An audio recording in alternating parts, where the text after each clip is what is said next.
The next step is adding terrain textures to the height map that we've just created. So you're going to select the texture painting tool. We're going to add new textures to this palette.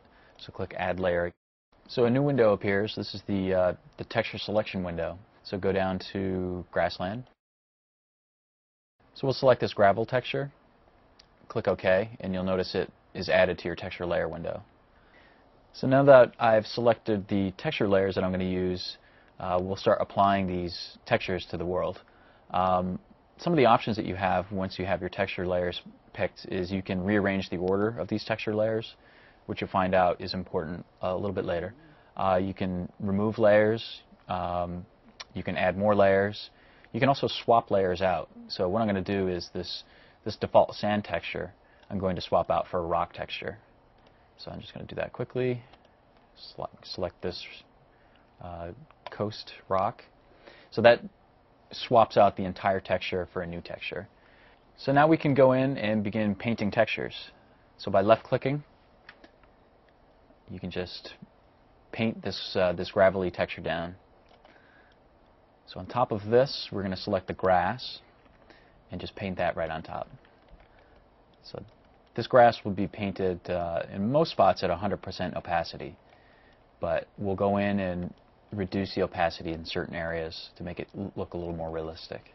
So by decreasing the opacity of the grass to say 65%, you can repaint areas, and you notice that the blade height actually decreases.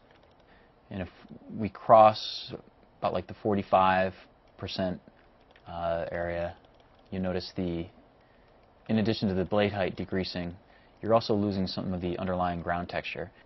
That'll probably be a good start for the level, and from this point we can start adding objects. So now select the object tool. You'll notice there's this records that comes up.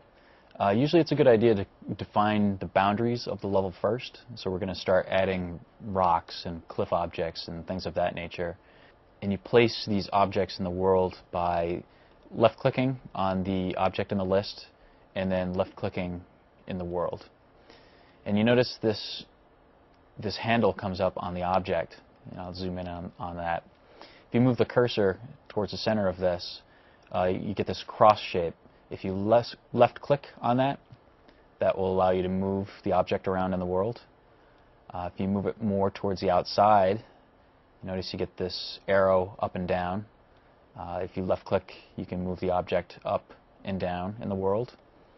And if you continue to move out, you'll see this circular type tool. By left-clicking, that will allow you to rotate the object. Draw a box, a selection box around these by left-clicking. And you can move these objects as a group together. You can move these objects up and down together. Or by holding Control and then pushing C, you can copy that group of objects and place it somewhere else in the world by Control V. Periodically, you might have a floating object that's just floating in space. One thing you can do is by pushing spacebar, that will return the objects to the origin of the height map. Now that we've added all of our basic rock boundaries to the world, now I'm just going to add some more trees and other objects. So you can move these trees in the same way that you move the rocks. You can copy these if you want and create groups. Now I'll add some camp objects. I'm just going to start placing some of these in a camp arrangement.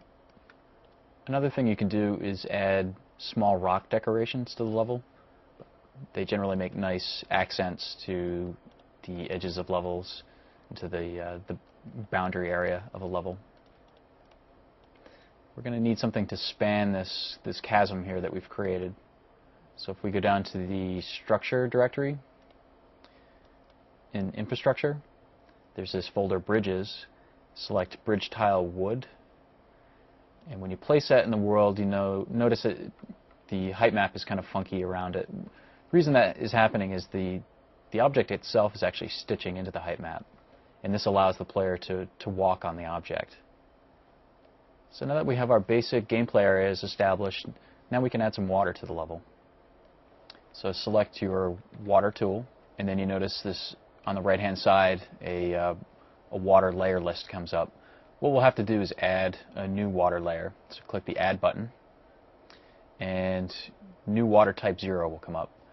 If you either double click on this or push Edit, these properties will come up. Let's name this water tutorial water. Then if you go down to under transparency, you have max depth. We'll set that to 0 as well. That'll enable us to see the water a little bit better. And we can always come back into this and modify the parameters however we want later. So click Apply, and then OK. And then select your water layer. And this tool works essentially like the plateau tool. So you can either take sample heights by holding the Shift button and left clicking, or you can hold Control and set the height of the water by moving the mouse. So just by left clicking, you're just going to paint the water down.